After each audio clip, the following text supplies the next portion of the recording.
Hello everyone, আজকে আমরা চলে এসেছি তিল খেতে। আর এই দেখুন, এখানে জমিতে হয়েছে বাদাম গাছ। আপনারা কি বাদাম গাছ চেনেন?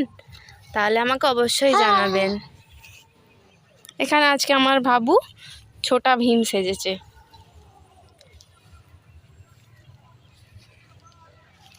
তিল ক্ষেত আর এইগুলো হচ্ছে বাদাম ক্ষেত। এই দেখুন, বাদাম গাছে ফুলও হয়েছে, অনেক ফুল হয়েছে। এখানে ছোট ছোট তিল গাছও হয়েছে।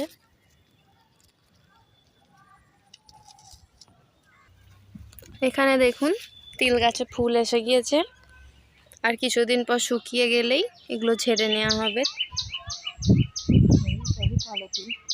হ্যাঁ, সব কালো তিল।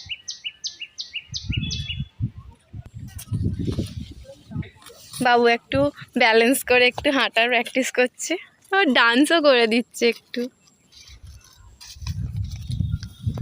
আপনারা কে কে ছোটোবেলায় এরকমভাবে হাঁটাচলা করেছেন আমাদের অবশ্যই কমেন্ট করে জানাবেন। কার কার বাবুকে দেখে ছোটোবেলার কথা মনে পড়ে গেল, অবশ্যই আমাদের সাথে সেটা শেয়ার করতে ভুলবেন না। বাবু এখন পোজ দিচ্ছে, 2-4টে পোজ দিয়ে দে। দেখুন, যেদিকে দেখবেন শুধু তিল আর তিল, চারিদিকে তিল গাছে ভর্তি। সব তিল গাছেই ফুল এসে গিয়েছে।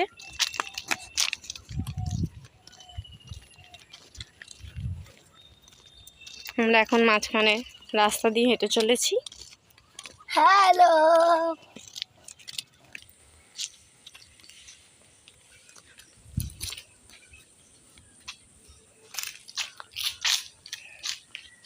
দেখুন কত গাছ চারিদিকে।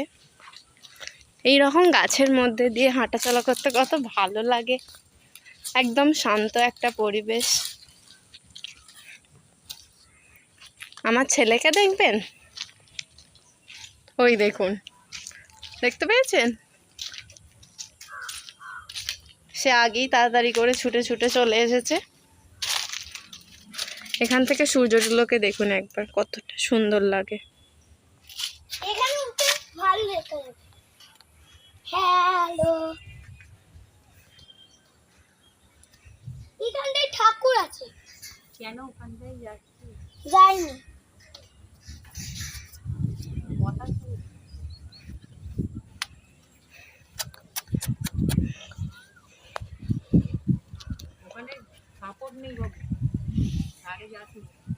দেখুন চারিদিকে তিল গাছ। এখান দিয়ে এলাম। এখানে রয়েছে ঠাকুর, মা কালী।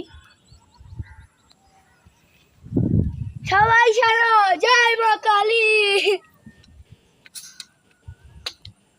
তো জুতো পরে নয়।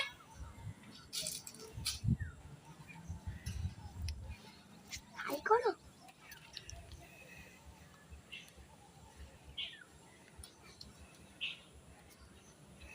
বাবু মায়ের জন্য অপেক্ষা করছে, মাকে এবার একটু হেল্প করবে।